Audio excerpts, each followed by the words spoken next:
introduce yourself and share with us, how are you? What are you feeling? What are your post-election thoughts?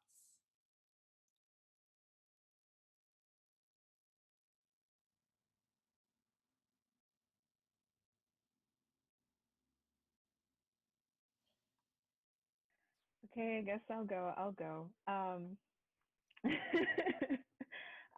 Hi. It's so weird. I didn't know that we were going to be live on radio. So, excuse me. So, hi, my name is Caterina. I am an Emerson alum. I graduated in 2019. Wow, it feels like a long time ago. Woo! I graduated with a major in, or a BFA in theater education and performance, and I also worked a lot with the Office of Intercultural Student Affairs with the beautiful Tamia Jordan in Jamaica, which I miss so much, both of you, and it's nice to see everyone here. I think for me, what was the feeling that I had after seeing the confirmation was a sense of relief, because for me, the biggest thing that not only has affected me personally, but I've seen other people, especially close friends of mine, be affected by with the Trump administration were the extensive changes on immigration laws that affect international students. Um, and so, in a sense, that gave me a lot of relief that that Trump wasn't elected again, because by the time of the election, I was like, I just don't want him back in office. I just don't want him to be um, giving the immigration, like the office, I mean, the USCIS just leeway to do whatever they want, because as an office itself, they do come up with as many laws as they want, whenever they want. Um, and so I felt that with the Trump administration, there were so many restrictions that were done completely just out of whim. And I really felt a lot of relief when Biden was elected, just because I hope that these changes in immigration are for a positive positive change for immigrants, because immigrants sustain this country more than anything, and undocumented immigrants also do, which of course that's such a long battle. Um, and this brings me to my next point, which is, even though Biden was elected, I still recognize that that's not going to change everything in the United States, and systemic racism and just all of the bigotry that exists in this country from many years of just stealing land and putting property value over people. So it's a mixed emotion of relief, but also just like, it's not over. This is not the end. So that was my those are my thoughts. Hey, Cata, Yeah. can you just say like all the places you've lived? Oh my God. Really? Yeah. Okay.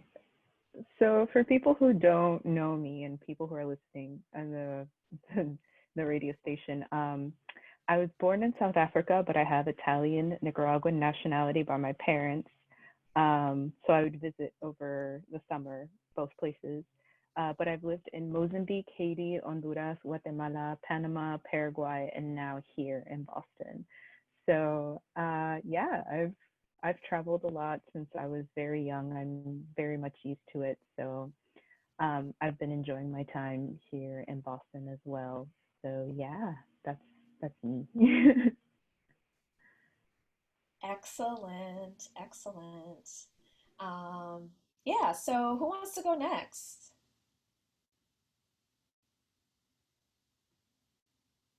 I'm staring at you, Chris. I knew it. Yes, I will go next. I should have known. Hello, my name is Christopher Henderson West. I studied political communication, leadership, social advocacy, and politics. Um, Anyhow, thoughts after the election. Um, I don't know. I think I'm very much happy. I'm not even happy. I'm satisfied. Um, Perhaps satiated is a better word. That Biden has won, but I don't think I'm happy. I am very happy that Donald Trump did not win. I think another 4 years without him tethered to really anybody would have been absolutely disastrous um, for everybody, for everybody that I know, at least. I think, however, going forward, I'm also very interested to see what Biden and Kamala do. Um, I think I think it'll just be very interesting to see their presidency, and see what they do out of what they say they want to do, and seeing also if anything changes. I mean, I think in a lot of ways, both of them have things from their past that still need to be addressed in some different ways. Things that I think still very much inform their decisions about the future, which make me also a little weary. Um, I think one of the things that I feel is very much overlooked still is that we've just gone from one white man to another white man. We've gone from, racism on expert mode to racism on normal.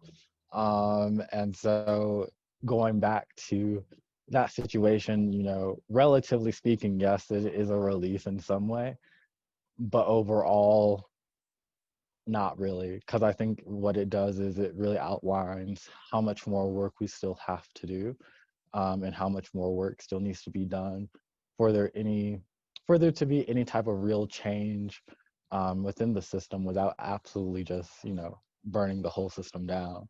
Um, so I think to buy us some more time, there is still at least a lot of work to still be done. And so I find this period as a short time of like a time of relaxation, a time of of short-sighted relief perhaps.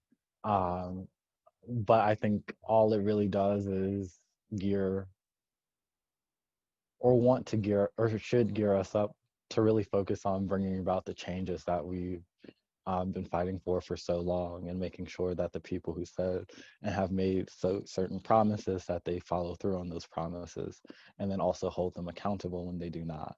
Um, I think it's just going to require so much dedication and discipline and focus. During my time in DC, working for a congresswoman and chatting with one of their um, legislative assistants, um, and talking to them, about how they've seen things change on Capitol Hill and things of that sort. And one of the things that I always kind of remember that stuck out is that he said uh, he hopes that, Biden and now Vice President Harris, that they get into office, but not necessarily that they have control over everything. And I was like, well, that's very interesting. Why wouldn't you want, Democrats to control both the House, the Senate, and the White House? And he's like, it's just very hard because when they do, they tend to become very unfocused, very focused on their own agendas. And it becomes less about the good of the nation, about the good of their own reputation and their own reelection campaigns and things of that sort. And so I say that to go back to kind of say, I think it's just going to take so much dedication and focus and discipline from both our representatives, but also for us and keeping our representatives accountable. Um, and that we just got to stay on it really as if nothing has really changed, because not too much has changed.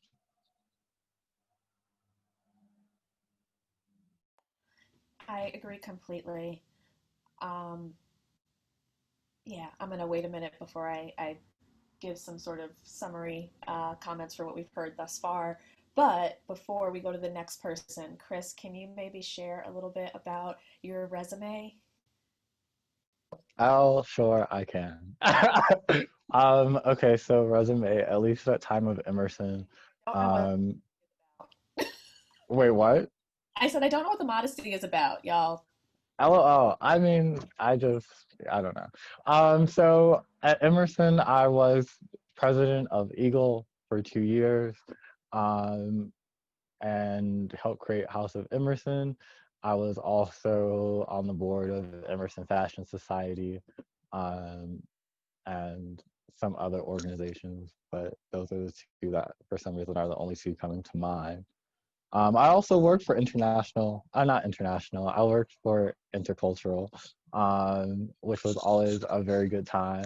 After that, slash, during my time at Emerson, I created my own branding and design company, which is doing very well. And then I did my last semester in DC, where I worked for the National Hispanic Caucus of State Legislators, where I focused on environment, technology, and human rights legislation, at least on the statewide level, for some representatives out in Utah, Colorado, Nevada area. What is that? The West region. And then after that, I was a part of the Congressional Black Caucus Foundation internship program. And I had the opportunity to work with Congresswoman Barbara Lee, who is a California representative. And then soon after that, um, I had the chance to work for Congresswoman Gwen Moore of my home district in Milwaukee, Wisconsin. And now I am, now I do my company, and then I also essentially work full-time slash part-time because I can do their work fairly quickly, but don't tell them that. For Community Works, which is a nonprofit in New Orleans, which focuses on after-school enrichment, which is just very important because New Orleans has no public schools, which is a whole nother rant. But yeah. Thank you. Yes. Um, Chris is like my right hand person when he is in Boston, and I don't know how I'm surviving without him. Come back. Okay. No. B, how about you go next? Sure. Hi, I'm B. Thank you for having me. Thanks, Tamia. So I met Tamia working with Operation Lipstick a few years ago, a couple of years ago, a while ago. and, and so we've been working in the gun violence prevention sphere together for a little while now, which is hard work made a lot easier with excellent company like Tamia. So that's good. How do I feel about this election? Tired. I feel so tired. I worked for the New Hampshire Democratic Party for the coordinated campaign, which, if you don't know what the coordinated means, that just basically means from the president all the way down ballot, all Democrats trying to turn out.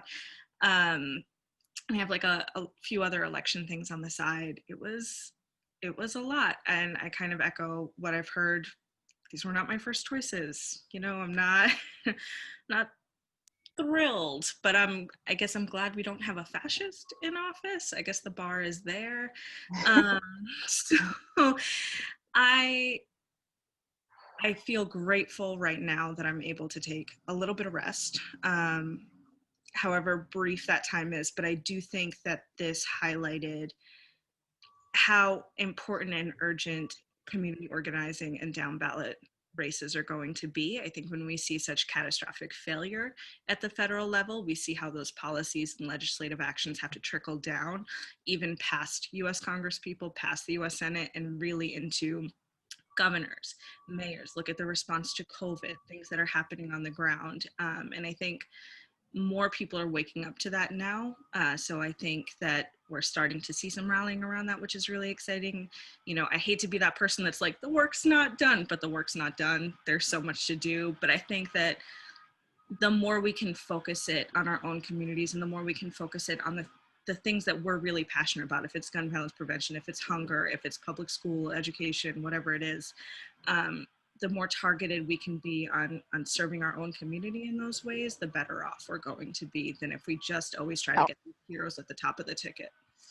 So that's kind of how I'm feeling. Thank you, B. So Jay is actually going to speak next. Jehan. Hi, my name is Jehan. I also go by Jay. I use a she, her, hers pronouns. I am an undergraduate sophomore, journalism major, and very involved with so many orgs. Every time I drop one, I end up accidentally picking up another one. But I don't know why you're saying Jamaica, but I know you're screaming at me. Because, for example, I was involved with Asia this semester that I'm dropping next semester, but now I joined as the multicultural liaison for my fraternity, which is going to be a lot of work, but it's necessary work. But what's the prompt? Thoughts about the election? So I'm an international student, and it's really hard for me to kind of navigate this conversation from my perspective, because it's like, I know my experience and perspective is valid, but how can I like voice what I'm feeling while acknowledging that I'm a non-US citizen? And like that already was hard because like I'm usually like the only international student in the spaces that I'm in, and like what am I supposed to say to that? Katerina, I know you because I'm inheriting EI now. And I think at first I was doing okay, but then like the Thursday before elections, I suddenly like just went into a slump, and I have not recovered. And this past week I've not like done work except just like attend meetings and just kind of like zone out a lot.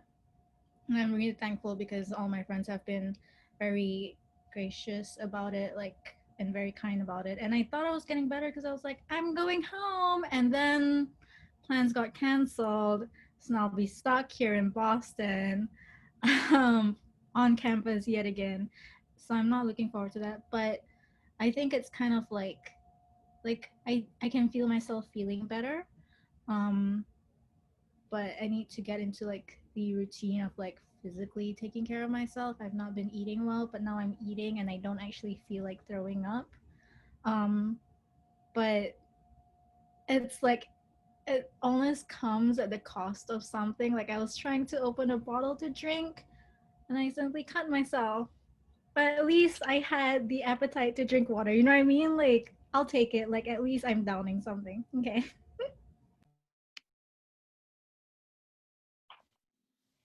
Excellent. So for folks who are just joining us, it's our post-election special, and we just have folks answering the question, how are they feeling right now that the election is over? So I'm actually going to turn it over to Chelsey Cartwright because I know Chelsey has to leave at 12:30. So Chelsey, how are you feeling? And first, tell us who you are and what you do. Yeah, hey everyone. I'm Chelsey. It's good to see so many familiar faces. I'm an Emerson alum, and just super thrilled to be on the other side of this election. I was the Northeast political director for the Biden team, and so we're all breathing this sigh of collective relief. But really what I'm feeling is just like, our time is now. We've met this moment. I feel so grateful that this election was saved by Black voters. Black voters showed up and showed out. In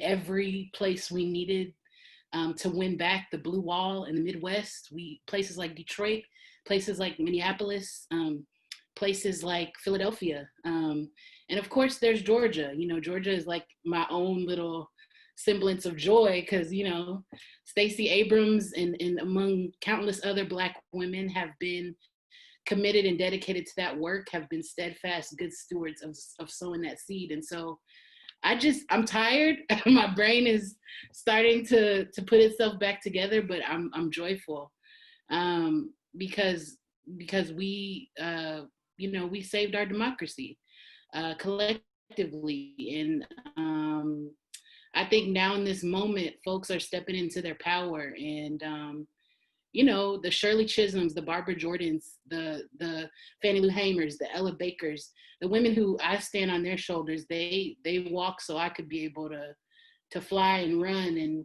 and you know, our Madam Vice President, our MVP, right? You know, she truly encompasses the best in what we can be as this nation. We know that now young Black and brown girls all across this country, all across this world, will see, you know, Auntie VP Kamala.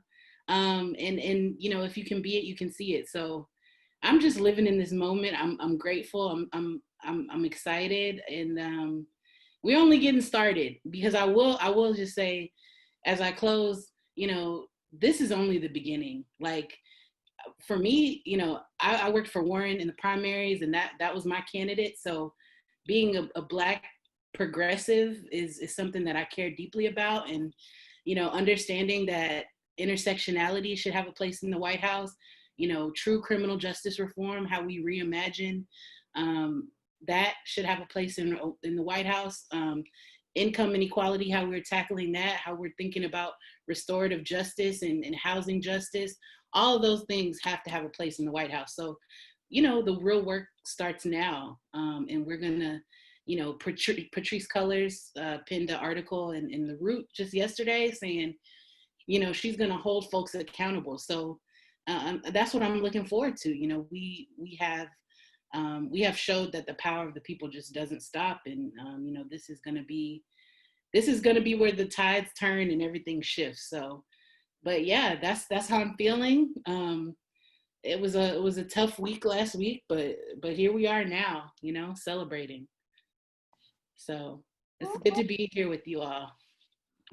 Thank you so much for being here. I know everybody's busy, but I'm just like blown away at the people that we have assembled here. Like every single one of you. This is so cool. This is like a dream, actually. And Chelsey Nala Ethiopia says hi. She might make an appearance at some point when she hears your voice. It's Auntie Cece. um, so Tuesday is gonna go. Nala Hi, everyone. My name is Tuesday Roberts. I'm the Director for Faculty Development and Diversity. I use the she, her, hers pronouns. You know, quite honestly, I had several moments where I needed to remind myself that I and so many others, we are worthy of joy. We are worthy to feel relief. We deserve, we have rights to, you know, kind of exhale, you know, a little bit. And because I had these, you know, these competing emotions of, but there's still work to do, and we have to do this, and we have to do that, and this, and this, and this, and we have to, you know, and I reminded myself that it's okay to be present and to feel the happiness, or to feel the relief, or to feel whatever I needed to feel in that moment. Because so much of, you know, productivity is a good thing, right? But for some, it becomes a drug, and overexertion just becomes a state of normality, and that's not what it's meant to be. And so I needed to, you know, remind myself a couple of times that it was okay to smile, that it was okay to be hopeful. And so, you know, otherwise, you know, because I reminded myself that the people that I loved before the results came in, I still love. And the people that loved me before the results came in, they still love me. And that, you know, there's work to be done to affect the change that I believe in, but that I had continuity. And I needed to kind of to acknowledge that and remind myself of that, and to be grateful for it, because, you know, not everybody has that sense of continuity. This election, I am sure, separated lots of friendships, you know, severed friendships. You know, you hear about family ties that have been severed because, and it's not just an election, and I think that's really important to say. It's not just an election. It's, you know, there's so much more that goes into this. It's not just about who I cast my ballot for. It's not as arbitrary as that. So it reminded me to be grateful for the continuity I had, but to also remember that there are others who this season, you know, the last 4 or 5 years or so, has really dealt a lot of blows to their networks and their sense of stability in very real and concrete ways. And that as we work to make change at systemic levels, that I also have to remember to be in community with those who need it. So those were things that I was really concentrating on, is just trying to be present in the moment for the good, you know, and to realize that, yeah, there's work to be done. So I took my moment, and then I was like, you know, okay, let me think about this. And you start looking at all the results and the exit polls and this and all the numbers and that, you know, and I really felt like this warmth, like this heat kind of coming up inside of me. And I was frustrated and I was angry, like, look at these numbers. And then I reminded myself of something, like, a lot of this was just be present, remind myself of things that have kept me, you know, going. And something that I just felt renewed, you know, about was, I don't have to justify my existence to anyone. I may have to work systemically to make sure that the you know, these things are, like, they become materialized, right? But I don't have to walk around acting as though I need to apologize or to request permission, you know, to be present, to speak up. I don't have to request permission to exist as who I am. And it seems that way, but there is a certain kind of power that comes in when you don't operate in that mindset. And that's just, it's hard. It's one of those things I have to remind myself of, because I get caught up too, you know, I get caught up. And, but I just, you know, I wanted to make sure you know, as I looked at the numbers, that the work that I had committed myself to, I renew that commitment, you know?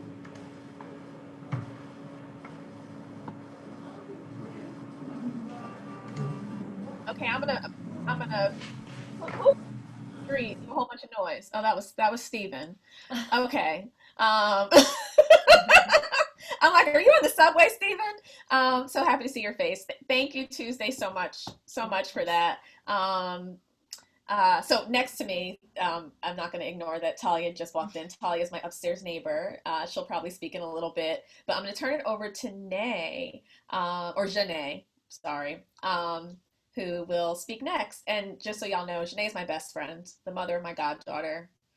Um, yeah, it took her a long time to acknowledge that I was her best friend back.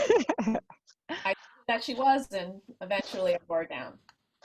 No, I think I'm just her quiet friend, so it takes me a while to come around to anything. But I am Janae, and we met in college so many years ago.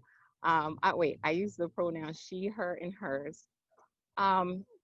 Let's see, I am outside today because the weather has been perfect here in Virginia since the election was called, and I don't think that's a coincidence. So I'm enjoying the weather out here. My feeling about the election was that I didn't realize that for the past 4 years I've been so tense and under so much stress just daily. And when the election was called, I just felt a kind of absolute relief. So I know that we still have a lot of work to do. I know that we have to keep our eyes on Georgia and help there however we can. But right now, I'm just absolutely relieved that we don't have that person representing our country anymore and kind of taking us apart. I went to the grocery store this morning and we were checking out from the store, and these older or elderly white man and wife, I guess, the man came over. He was in line behind us and he approached us and he tried kind of almost embraced us, and he was just saying he just wanted to let us know that Black Lives Matter, like it really does matter. And I mean, it looked like it was something that was really bothering him, and he wanted to say that to somebody, and he just had to get it out. So that was it was a good moment for me, because we might assume that you know, just looking at some people, we might make assumptions about them and what their thoughts are, but we really are a country that can be united, and we don't need someone in charge who's tearing us apart. And one thing that alarmed me about the election was that so many people voted for what we've had for the last 4 years. You know, 70 million people still agree with that. That alarms me a bit, and I hope that we're able to do something to, I guess, bring them back around or put us back together. One final thought about his presidency was that, you know, he has opened so many people's eyes to politics now, because, you know, a lot of people just vote for the presidential election, but now we're learning so many things. I'm learning about politics in other states, and I'm looking up the Electoral College, and I know how many votes each, you know, that the states have and things. So he was tough on me and a lot of people that I know, having him as our leader, but I have learned a lot. So that's my thoughts about the election. Awesome. Nay, did you say what you do? No. Oh, well, I am an immigration attorney here in Virginia. I've been an immigration attorney for about 14 years now, and the immigration system has, it has taken a huge hit. They're playing a lot of games. You know, they change up the forms, they change the fees, they you know, the travel bans, putting the children in cages, separating the children from their family. It's been a total nightmare. My clients are stressed out and worried, as they should be. Of course, that makes me stressed out and worried, but we're gonna, hopefully things will start coming back together. Thank you. So, Stephen.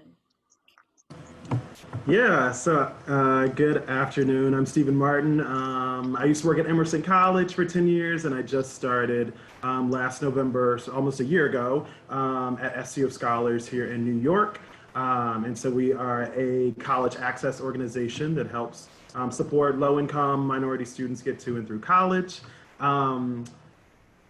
About the election, okay, so obviously, you know, I think for many of us, we were anxious and I was nervous. And then on Saturday, there was this, I think to Nay's point, a breath of fresh air. I was able to breathe for the first time, and I could feel it in the city. But there's two things I actually just wanted that warmed my heart on Saturday that sort of happened to me that I don't think I'm gonna forget.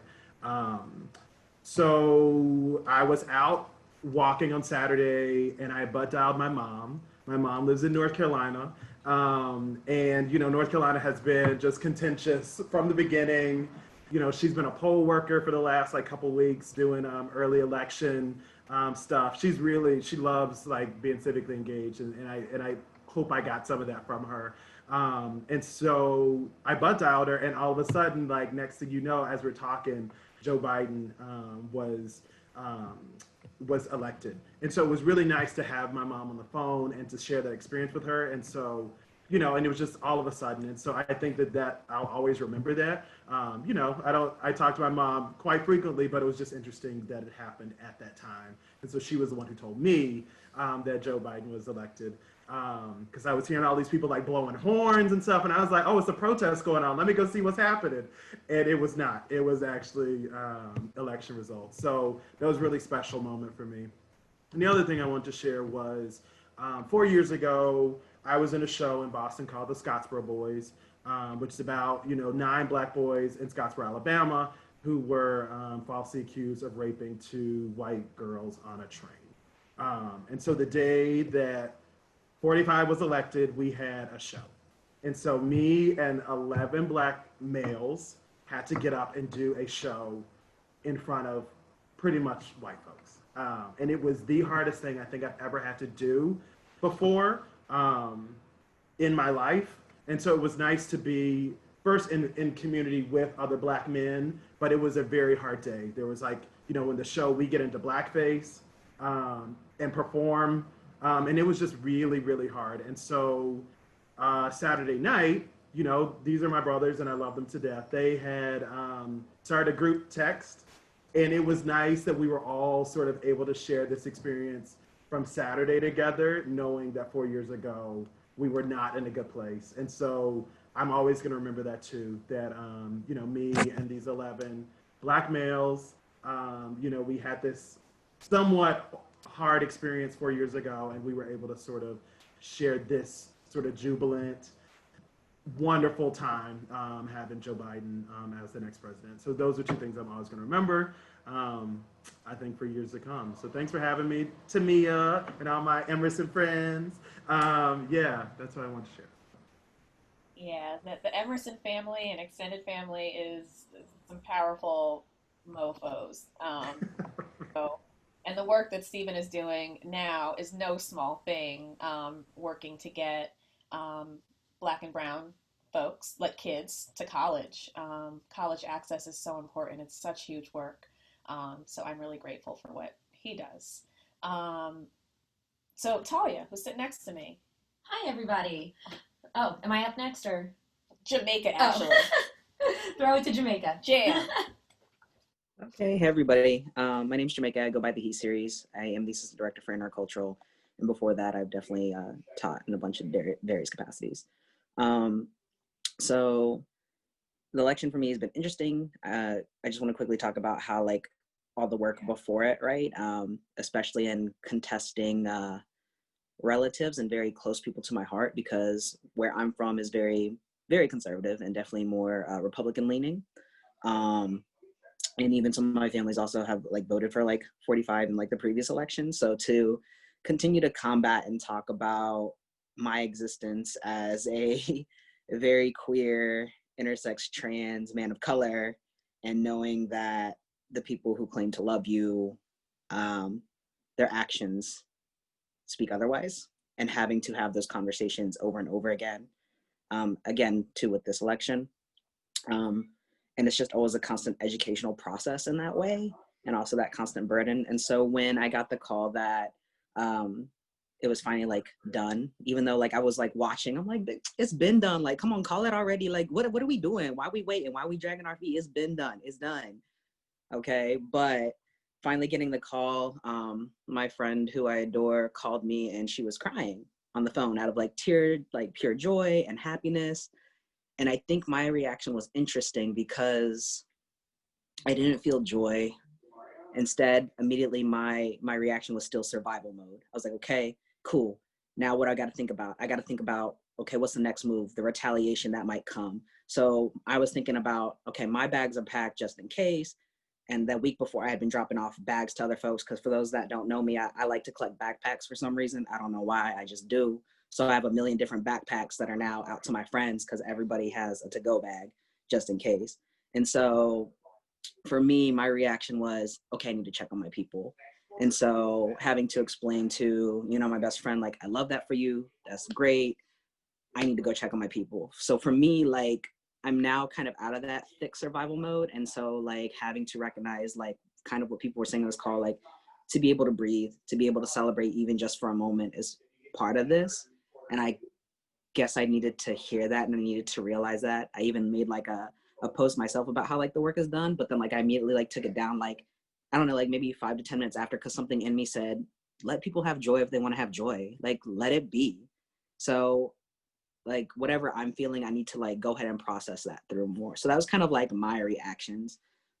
Similar feelings. I still believe that obviously we still have like more work to do, but am I still overjoyed at the fact of like the work that was put in? Yes.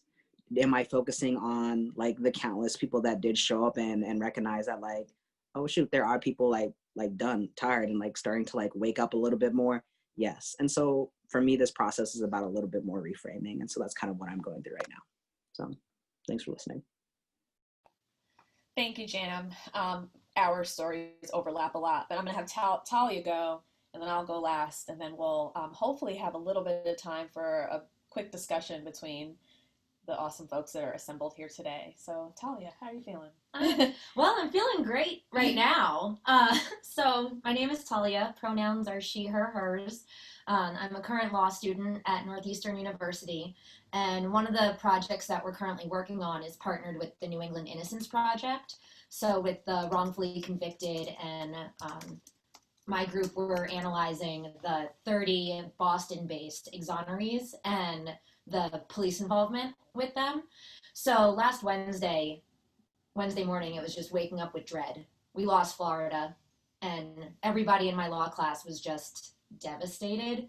And we had to do a presentation that day about our findings with the police misconduct. And it was really hard, for multiple reasons. But one of them was, looking at how blue of a state Massachusetts is, and still discussing how racist the police officers are in this state, and how many people, or at least the police, were like, well, we're super liberal, don't lump us with the police officers in the rest of the country, the bad apples.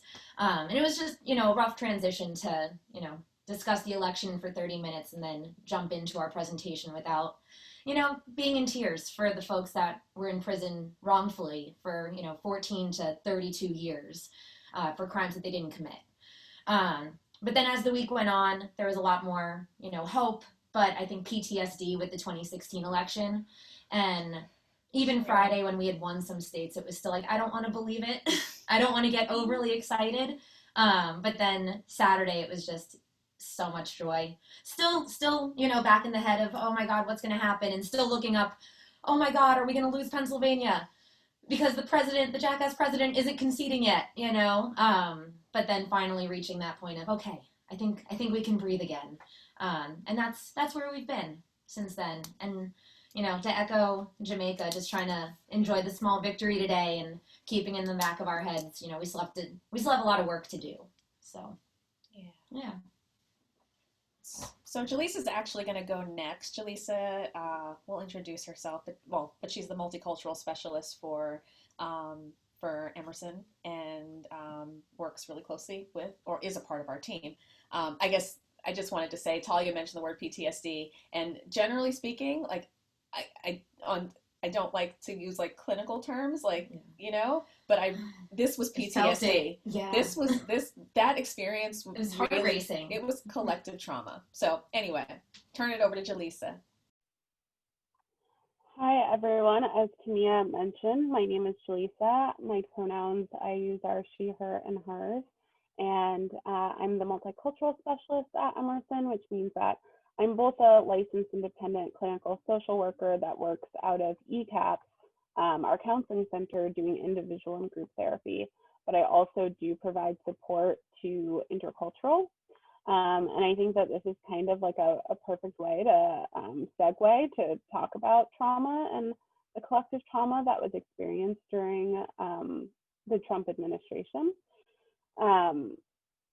When I found out the news, I was on my deck with my partner, and we were just kind of trying to relax and decompress. And we started hearing cheers and actually like church bells ringing.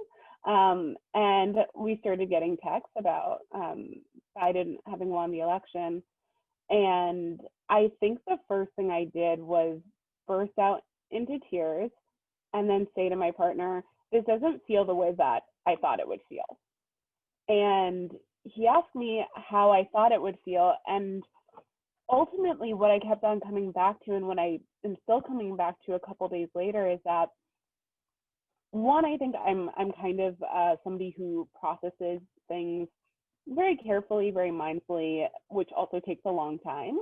And so I think that was the first moment that I really allowed myself to consider what had been happening in the past 4 years, both in terms of what we were going through politically, and then also how that was affecting the things that I was going through personally. And my emotions continued to just kind of come up and flare up in really interesting ways since we've gotten the news about what's happening with the election. And I think what pulled me to want to speak in this space is just to kind of acknowledge that like for a lot of people, one of the things that we know about trauma is that it is hard to process trauma while you are going through it. While you are still experiencing that trauma and you're still experiencing the hurt, there's a cost to processing in that moment, because that's less energy that you can take and use surviving through that moment. And so now that the survival piece has shifted at least a little bit, I think for myself and for some others, in that space comes a deep mourning of what has been lost in these past 4 years. And that's coupled with the joy of the future moving forward.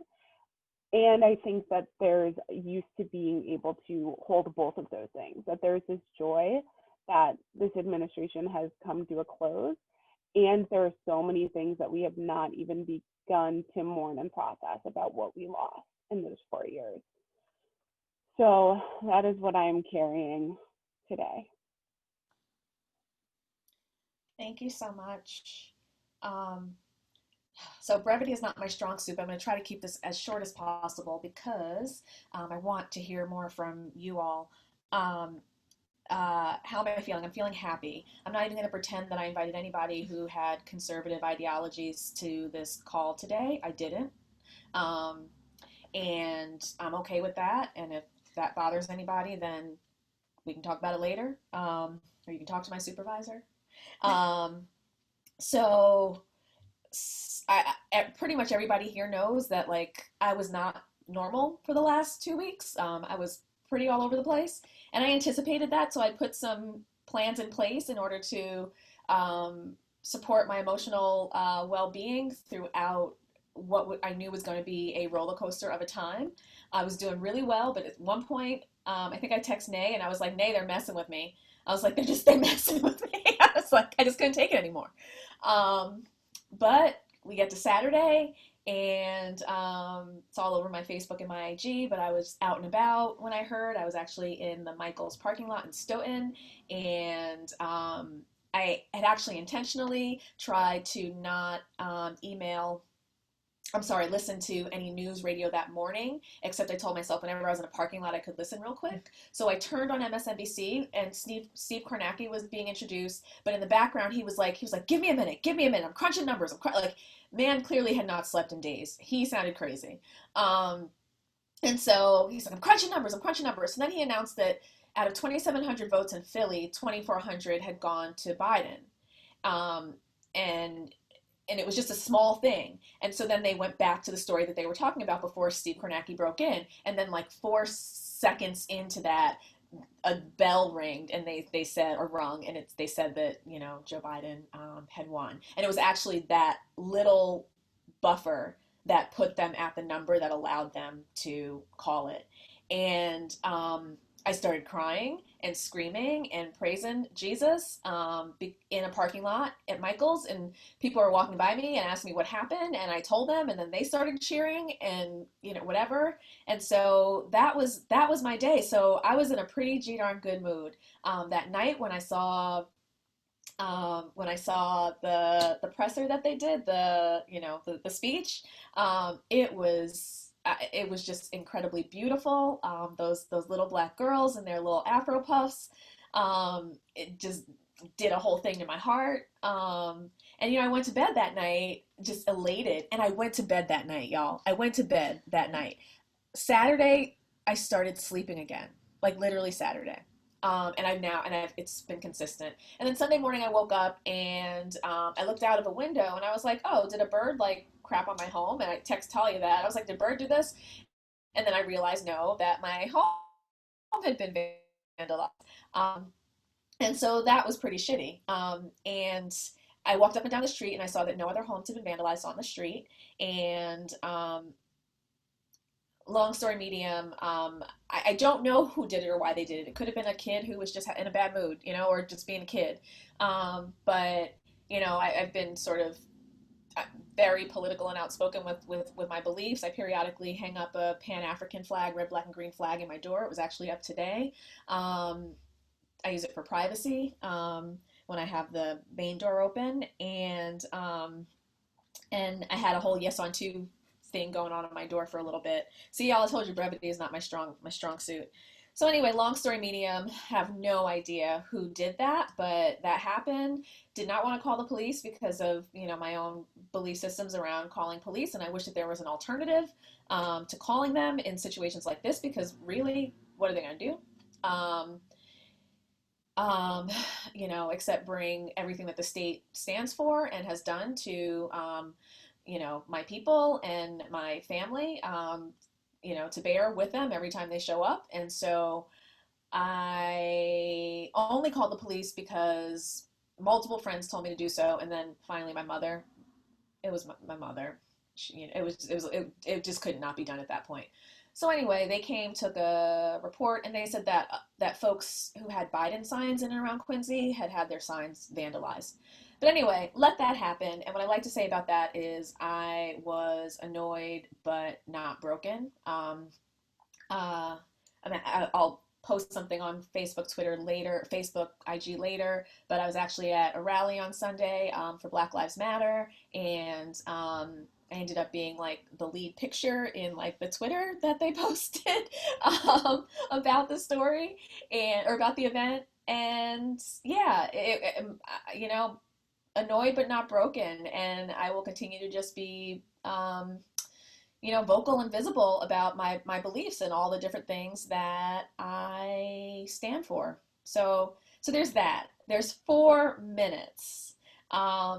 I would love to hear from anyone who wants to say anything, but at 12:59 we're gonna stop. We're gonna bring it to a close.